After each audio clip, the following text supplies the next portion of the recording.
네, 창조의 마지막에 하나님은 하나님의 형상으로 사람을 남자와 여자로 창조하셨고 일곱째 날에는 창조가 완성되었음을 기념하시면서 안식하셨습니다. 창세기 저자는 전체적인 창조의 모습을 기록한 후에 이제 본문에서 사람의 창조가 어떻게 이루어지는가, 또 이를 통해 하나님이 무엇을 계획하시고 어떻게 세워 가시는가를 말씀하고 있습니다. 우리가 읽는 성경은 단락이 바뀔 때마다 절 앞에 동그라미로 표시를 하고 또 이제 특별한 단락에서는 그 앞에 제목을 붙이는데요. 본문은 에덴 동산이라는 표제어 제목이 붙어 있습니다. 그래서 하나님이 조성하신 에덴 동산, 그리고 그 안에서 사람이 그 땅을 경작하며 살게 된 것을 기록하고 있습니다. 하나님께서 사람을 창조하시고 그들에게 하나님의 명령을 따라 일을 하게 하셨습니다. 그리고 사람이 가정을 이루게 하십니다. 하나님께서 사람을 그리고 가정을 공동체를 세워주신다라는 것을 오늘 말씀을 통해 우리는 확인할 수가 있습니다. 먼저 4절은 천지가 창조될 때 하늘과 땅의 내력이다라고 하면서 본문의 내용을 내력이라는 말로 소개하고 있습니다. 예전 성경은 이 구절을 대략이라는 말로 번역했었는데요. 이 대략 또는 내력이라는 말의 히브리어는 톨레도입니다. 이것은 일반적으로 자손이나 세대를 가리키는 말로 이것을 기록한 족보나 계보로 성경에서는 번역을 하고 있습니다. 창세기 5장 1절에서 아담의 족보를 말하면서 아담의 계보다라고 말할 때 이 톨레도시라는 단어가 사용이 됐었고요. 또 이것이 또 이야기라는 말로도 번역이 되는데요. 창세기 37장 2절에는 야곱의 족보를 이제 기록을 하는데 야곱의 족보라는 말씀을 예전 성경에서는 이것을 야곱의 약전이 이렇다라면서 요약된 이야기다, 요약된 기록이다라면서 이 톨레도시라는 단어를 사용했었습니다. 오늘 개역개정 성경에서는 이것을 그 일들이 그렇게 된 이유라는 뜻을 가진 내력이라는 말로 번역을 하는데요. 하나님이 창조하신 세상은 하나님께서 자신의 형상으로 만드신 그 사람에 의해서 다스려지게 된다라는 것을 오늘 본문 말씀이 보여주게 됩니다. 1장에서는 창조주 하나님을 하나님으로만 말했던 창세기 저자가 본문에서는 하나님을 여호와 하나님이다라고 계속해서 말하고 있습니다. 이 여호와라는 이름은 사랑과 언약을 맺으시고 그와 함께 하시는 하나님을 나타내는 이름입니다. 출애굽기 3장에서 하나님이 모세를 부르시면서 자신을 스스로 있는 자다라고 소개하시고 또 그와 언약을 맺으시며 그 언약을 지키시는 하나님으로 자신을 알려주셨습니다. 이것처럼 창세기 저자는 여호와라는 이름을 사용해서 하나님께서 자신이 창조하신 사람과 언약을 맺으시고 그들과 함께 하신다라는 것을 보여주고 있습니다. 먼저 하나님께서 땅과 하늘을 만드셨을 때 땅에 아직 비를 내리지 아니하셨고 또 땅을 갈 사람도 아직 창조되지 않았습니다. 그래서 들에는 초목이 아직 없었고 밭에는 채소가 나지 않았습니다. 비는 내리지 않았지만 안개가 올라와서 온 지면을 적셨다고 말씀합니다. 안개가 올라와서 지면을 적셨다라는 것은 비는 내리지 않았어도 땅이 채소와 초목이 자라는데 부족함이 없도록, 어려움이 없도록 모든 준비가 갖추어져 있었다라는 것을 우리에게 알려줍니다. 히브리어로 땅은 에레츠라는 말이고 들과 밭은 사레라는 말입니다. 창세기 1장에서 물과 묻을 나누시고 묻을 땅이라고 부르시고 이 땅에서 식물들이 나게 하실 때 이때는 모두 히브리어 에레츠라는 단어가 사용이 됐습니다. 그리고 2장 5절에서 땅을 간다라고 말씀할 때도 이 땅을 에레츠라고 말하는데요.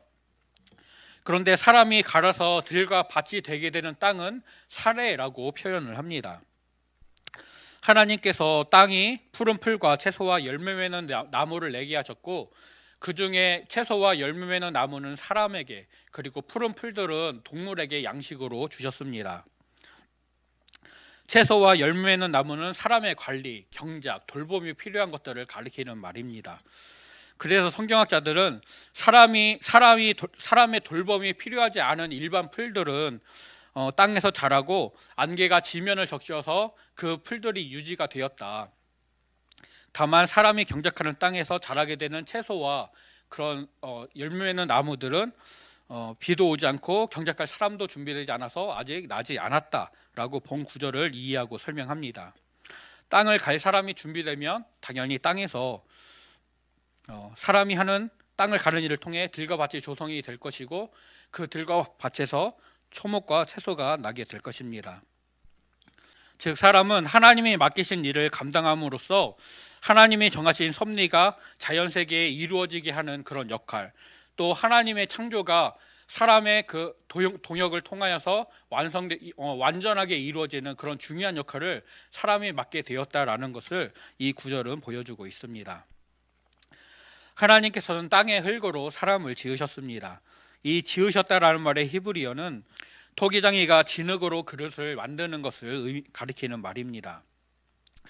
이 단어는 토기장이가 사랑과 관심을 가지고 신중하게 본을 떠서 그릇의 모양을 만들고 그것을 조각하는 것을 가리키는 표현인데요. 하나님께서 사람에게 이렇게 관심과 애정을 가지시고 정교하게 빚으셨다라는 것을 알려주고 있습니다. 또 사람을 만든 재료가 땅의 흙이다라는 것은 땅의 흙이라는 말을 통하여서 땅의 티끌, 먼지나 부스러기로 사람을 만드셨다라는 것을 알려줍니다. 하나님이 창조하신 땅에서 사람이 나오게 되었고 인간의 기원이 특별한 것이 아니다, 그냥 일반 흙이었다라는 것, 즉 아주 평범하고 오히려 천한 것에서 하나님이 귀한 존재를 만드셨다라는 것을 드러내고 있습니다. 겉으로 보기에 사람은 땅에서 나온 다른 짐승들보다 연약한 존재입니다. 예전에 송아지가 태어나는 모습을 TV에서 본 적이 있는데요. 갓 태어난 송아지는 얼마 지나지 않아서 바로 일어서게 되고 스스로 걷게 되었습니다. 다른 동물들도 비슷합니다. 그 냉혹한 자연 세계에서 그들이 살아남기 위해 바로 자리에서 일어서야 되고 뛸 수 있어야 되고 움직일 수 있어야 합니다. 그런데 사람은 태어나서 걷기까지 더 오랜 시간이 걸리고 더 많은 보호와 돌봄을 필요로 합니다.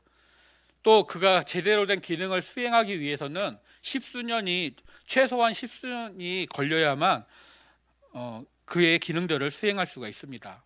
즉 외적인 요건들만 보면 사람은 특별할 것도 없고 보잘것없는 아주 연약한 존재일 뿐입니다. 그러나 성경은 사람이 단순히 흙으로만 만들어지지 않았다라는 것을 우리에게 증거합니다. 하나님께서 생기를 사람의 코에 불어넣으셨고 사람이 생명이 되었습니다. 이 생기는 히브리어 루아흐라는 말인데요, 호흡 또는 성령으로 번역되는 말입니다. 성경학자들은 하나님이 사람에게 주신 루아흐로 인해서 사람이 하나님의 신성을 품은 존재가 되었다라고 설명합니다. 하나님은 인간을 특별한 생명을 지닌 인격체로 만드신 것입니다. 동물들도 생명을 가지고는 있지만 오직 사람만이 하나님의 형상대로 만들어졌고 하나님의 신성과 영광을 품고 있습니다. 그리고 땅에서 나온 식물들 중에서 사람의 경작, 사람의 돌봄과 관리가 필요한 것들이 이제 에덴이라는 특별한 장소에 놓여지게 됩니다. 지으신 사람도 그곳에 두셨습니다. 하나님은 보기에 아름답고 먹기에 좋은 나무들이 에덴에서 자라게 하시고 그것을 경작할 사람이 그 나무들을 통해 만족과 기쁨을 얻게 하셨습니다. 아름답다라는 말은 귀하다, 탐스럽다라는 뜻을 가지고 있다고 합니다. 사람이 먹기에 좋고 맛있는 과일 나무들이 하나님의 조성하신 에덴에서 자라게 되었습니다. 하나님께서 사람을 세심하게 돌보시며 그의 필요를 채워주신다, 그를 만족하게 하신다라는 것을 본 구절은 알려줍니다. 또 에덴에서 발원한 4개의 강이 있었고 그 강들이 여러 땅을 두르면서 그것들을 비옥하게 했습니다. 금과 향유인 베델리엄과 보석인 호말로가 나는 땅들은 하나님께서 사람을 머물게 하셨던 그 땅이 얼마나 비옥한지, 얼마나 풍요로운지, 얼마나 좋은 곳이었는지를 가르쳐 줍니다. 4개의 강 중에서 힛데겔은 티그리스 강을 가리킵니다. 티그리스와 유브라데 강은 아브라함의 고향이었던 갈대아 우르와 또 아브라함이 아버지 데라와 함께 이주했던 하란을 잇는 2개의 강입니다.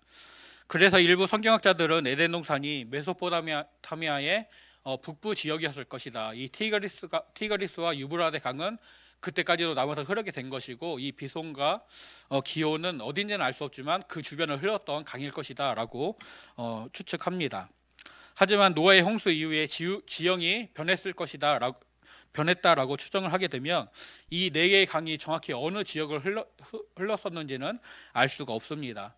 후대의 사람들이 그 갈대아 지역에 흐르던 그 큰 강을 그냥 힛데겔과 유브라데로 불렀던 것일 수도 있습니다. 성경을 기록한 모세도 에덴이 동쪽에 있었다, 동방에 있었다라는 것만 밝히고 그 땅이 사람의 필요를 풍성하게 채워주는 기쁨의 땅이었다. 하나님의 사랑과 은혜가 머무는 곳이었다라고만 밝히고 있을 뿐입니다. 하나님은 창조하신 사람을 에덴에 두셨고 그 땅을 경작하면서 지키게 하셨습니다. 또 동산에 있는 각종 나무의 열매를 임의로, 즉 마음대로 먹게 허락해 주셨습니다. 다만 한 가지, 동산 중앙에 있는 선악을 알게 하는 나무의 열매는 금지가 됐습니다. 이 금지 명령은 창조주 하나님과 피조물 사람을 구분하는 중요한 기준이 됩니다. 사람은 하나님의 대리자로 창조되었고 하나님이 맡기신 특별한 일을 감당하는 귀한 존재입니다. 하지만 그는 피조물로서 창조주 하나님의 명령을 듣고 그 명령대로 순종해야만 하는 존재입니다.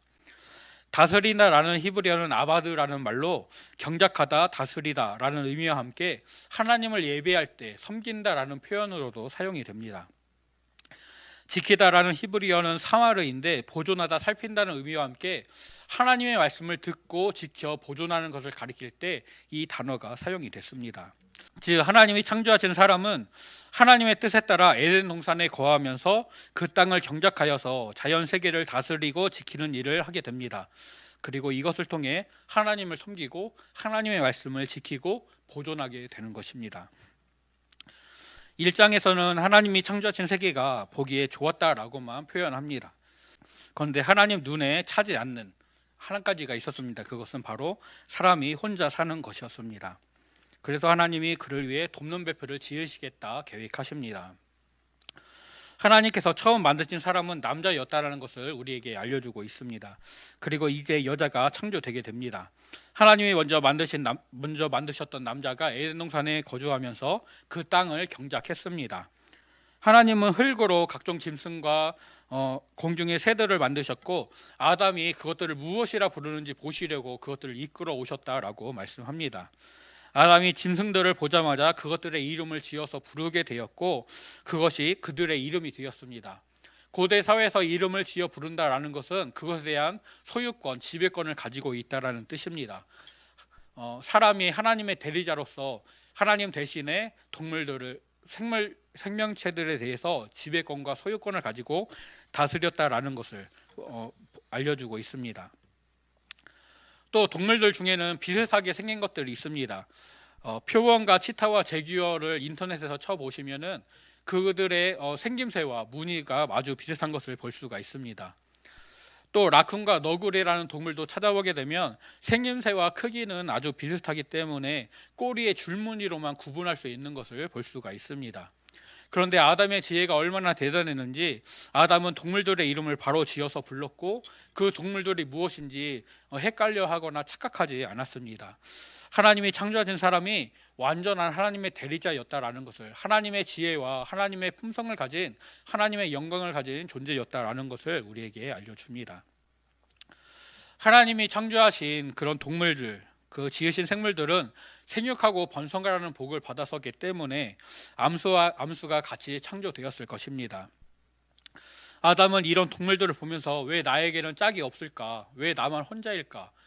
라는 것을 알게 되었습니다. 그리고 동물들 중에는 나에게 적합한 짝이 없다라는 것을 또 깨닫게 되었습니다. 그러나 아담이 할 수 있는 것은 없습니다. 하나님의 명령을 따라 땅을 경작하고 지키는 특별한 일을 하지만 또 하나님이 주신 지혜로 동물들의 이름을 지어 부르게 되지만 그래서 지배권과 소유권을 갖게 되지만 생명체를 창조해낼 수는 없습니다.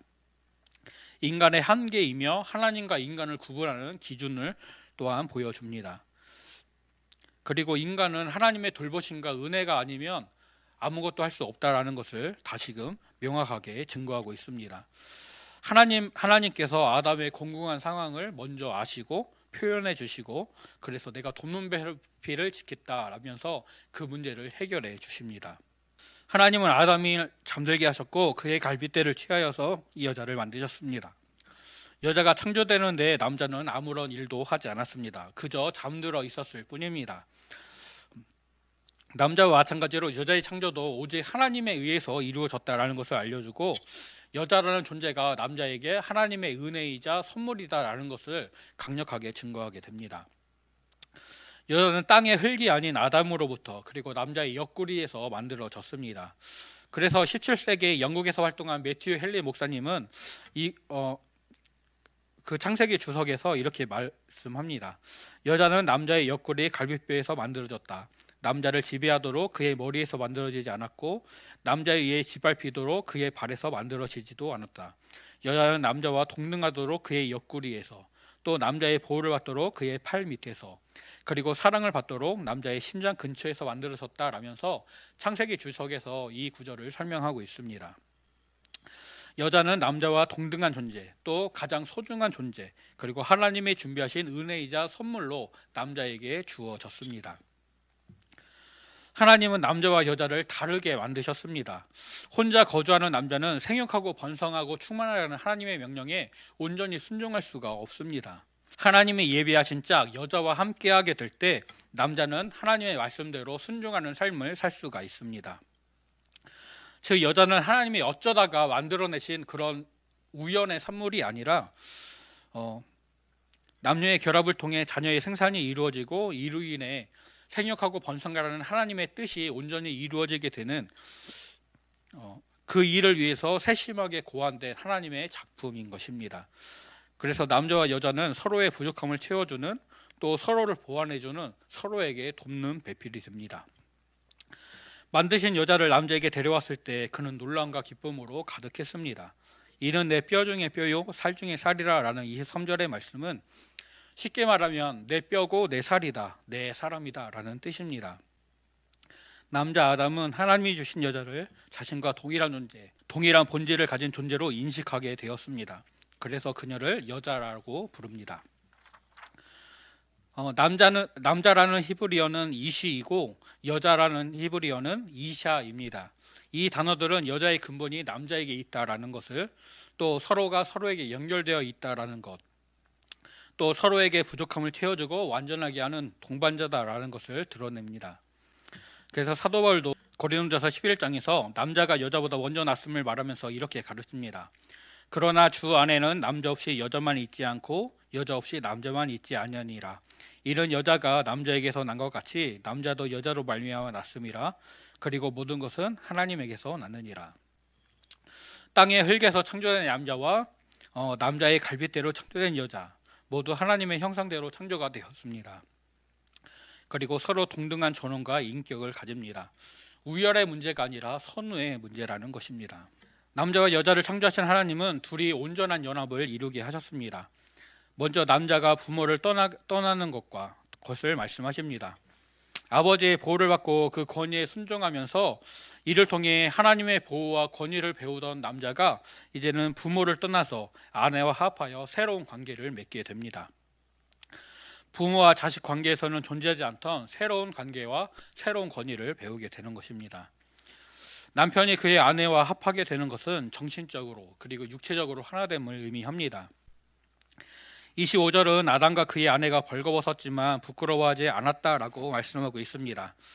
두 사람의 모든 관계는 상호 보완적이었고 또한 부끄럽지 않은, 수치스럽지 않은 관계였습니다. 즉 오직 부부 관계에서만 존재하는 새로운 관계입니다. 그리고 그 부부 간의 관계에서만 아무런 부끄러움이 없는 그런 완전한 합의를 이제 누릴 수가 있습니다. 이 남자와 여자가 돕는 배필, 그리고 배필이라는 관계를 통해서 온전한 연합을 통해 하나님과 하나 되는 것을, 또 하나님을 닮아가는 것도 배우게 될 것입니다. 하나님은 하나님이 창조하신 이 세계를 관리하고 돌볼 존재로 사람을 창조하셨습니다. 하나님의 형상대로 창조된 사람은 하나님의 대리자로서 세상을 다스리게 됩니다. 동물들의 이름을 지어 부르는 것과 또 식물들을 경작하며 지키는 것으로 사람은 그들에 대한 지배권을 획득하고 유지하고 이를 통해 그것들을 관리하고 지키는 일들을 하게 됩니다. 또 사람은 하나님이 맡기신 일을 함으로써 하나님을 섬기고 그 말씀을 지키게 됩니다. 하나님의 영광과 신성을 소유한 독특하고 특별한 존재이지만 하나님의 명령대로 순종해야 되는 피조물임을 잊지 않게 됩니다. 사람은 하나님이 명령을 듣고 순종해야 되는 존재로서 창조되었고 또 그렇게 사명을 부여받았습니다. 저와 성도님들도 이것을 기억하고 하나님의 일을 감당하는, 하나님이 맡기신 일들을 수행하는 우리가 될 수 있기를 간절히 소원합니다. 남자와 여자는 모두 하나님으로서 창조된 서로 동등한 존재입니다. 하나님이 정하신 뜻대로 서로의 부족함을 채워주고 보완해 줘야 합니다. 하나님으로부터 명령을 직접 듣고 받은 존재는 아담이고, 아담은 하나님의 뜻대로 살고 그 계획을 성취하는데 혼자서는 불가능하다는 것을 깨닫게 되었습니다.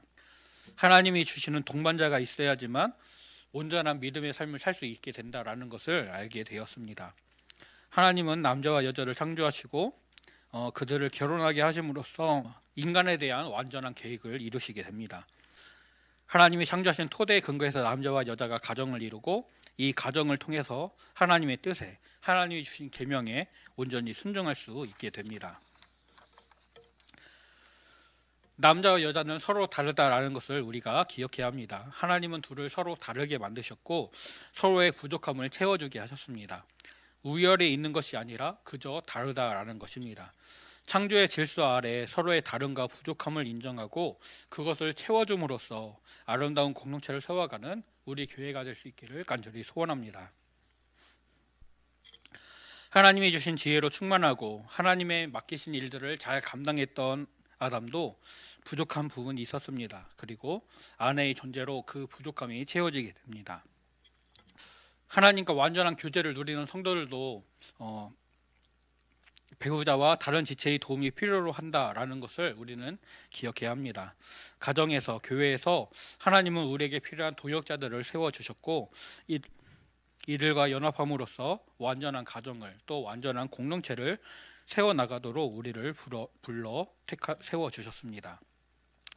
나의 배우자가 다른 지체들이 나의 필요를 채워준다는 것, 또 나도 그렇게 다른 이의 필요를 채워줘야 한다는 것을 기억하고 하나님의 사랑과 은혜 아래 서로 마음을 같이하고 같은 사랑을 가지고 뜻을 합하며 겸손한 마음으로 한 마음을 품고 나의 일과 다른 지체의 일을 같이 돌아보는, 그래서 하나님의 기쁨을 충만하게 하는 우리 세종 온유 공동체를 아름답게 세워가는 저와 성도님들이 되시기를 간절히 소원하고 축복합니다.